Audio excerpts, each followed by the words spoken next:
know? So how do you deal with that? Well, Pass yeah. a law. Some of them are also Pass an immunity law then. But anyway, it's very difficult. We've got MyLabs abducting cattle as well for their genetic engineering and so on. Mm-hmm. I have another angle on the MyLab story, which is quite fascinating, that I received from Peter Robbins when he spoke here in New York.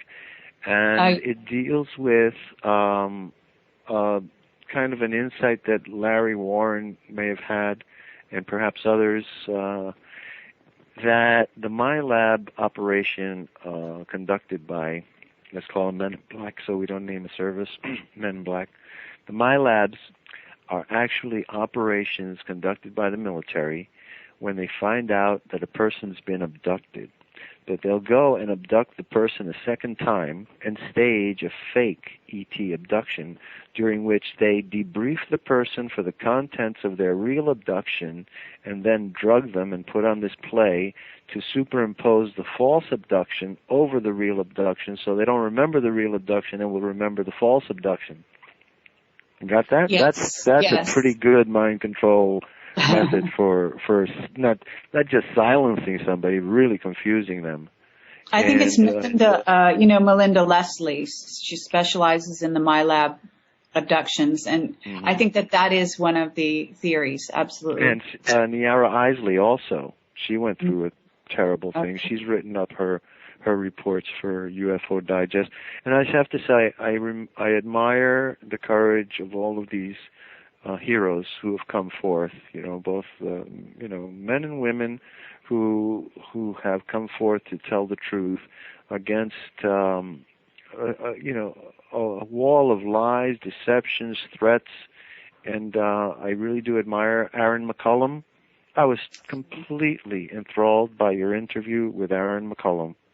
Wonderful. Because he is so forthright. And people will look at your tape and look at Aaron McCullum with his long hair and his earrings and his tattoos and say, like, that guy in the military? Well, let me tell you, folks, when I saw those tattoos, I said, he's the real deal, because I know them. And I know that that's part of the initiation, to become kind of like the illustrated man. So don't debunk him because of his tattoos. Actually, bunk him up, because that's the real deal. Yeah, he was great. I'm about to do another interview with him, by the way, so you'll be enjoying that. Tell him I'd love to speak to him, because I feel that the program that I alluded to in artificial intelligence was the grandfather of what his dolphin shaman experience is about. Excellent. Well, I'm sure he'd like to compare notes privately with him.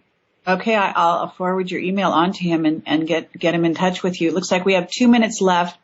I do have a person asking you if you feel that abductions have increased over the years. Yes, I do feel that they have increased, and the magnitude is incredible. And there are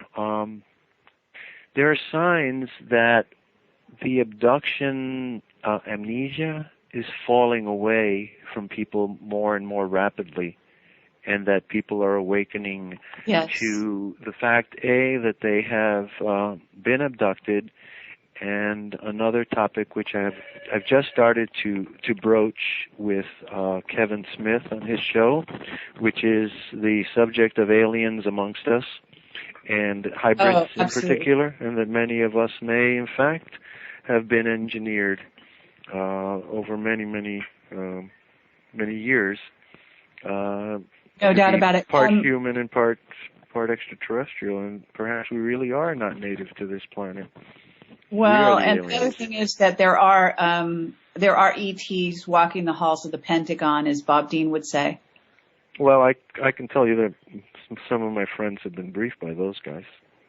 Or gals. Sometimes they appear. And they're not guys or gals, but they can appear in a form that's less threatening to our minds. But it's very difficult, apparently, to sustain that, because what was happening to me with the creature trying to impose an image in the back of my mind, well, that technology exists, and the ET, to facilitate and calm the human mind, they appear for a certain period of time in in a more, say, a wholesome form or acceptable form. Yeah, absolutely. Well, they can also appear as Jesus, Mary, and you name them. So, yes. I have to put that out there. We are at the end of the show. I want to thank you very much, Robert Morningstar, for coming on with me. This is great.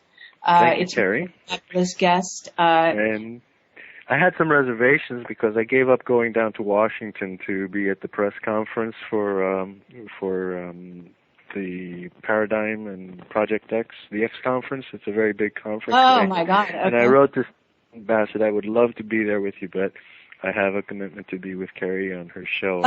It's the only thing that would keep me here. But I'm very glad I did, and I think I'm very happy to know you, and thank you for the opportunity to exchange ideas. Lovely. I'd love to have you back sometime. You've obviously got a wealth of knowledge, and it's really appreciated. So this is Carrie Cassidy from Project Camelot, Whistleblower Radio, Robert Morningstar from UFOdigest.com, and any parting words, Robert? Yes, believe in yourself. Have faith in your own reason and your own strength, and God has given us all we need to succeed. So that's who I call on whenever I have a crisis, Center yourself and have faith in yourself. God bless you all. Obviously, the skills. Okay, thank you so much, Robert. Thank you. Bye-bye. Bye-bye.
Dit is ArgusoogRadio.